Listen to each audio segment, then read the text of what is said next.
టోటల్గా మీ ఎక్స్పీరియన్స్ ఎలా ఉండింది టోటల్గా చెప్పండి ఒకసారి. మీ ఫస్ట్ టైం చేస్తున్నారు.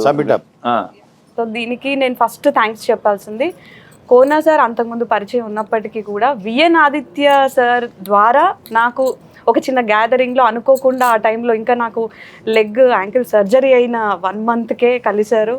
అదే కుంటుకుంటూ కలిసాను నేను మిమ్మల్ని.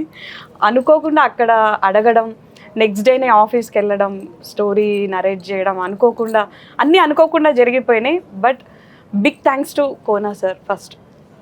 తర్వాత సతీష్ గారికి మేజర్ థ్యాంక్స్. ఎందుకంటే ఆయన చాలా డౌట్ఫుల్గా ఉన్నారు. ఆ డౌట్ని నేను కాస్తో కూస్తో బెటర్గా చేశాను అనుకుంటున్నా. మీ బ్లెస్సింగ్స్ 26కి మా టీం అందరికీ కావాలి. ముఖ్యంగా మా కొడుకు కోడలు చాలా బాగా అలరిస్తారు. అందరికీ మరోసారి happy Ugadi. Great great great. So Sridevi చెప్ప తల్లి, మన వాళ్ళకి ఉగాది రోజున మన సినిమా ఇంకో వారం రిలీజ్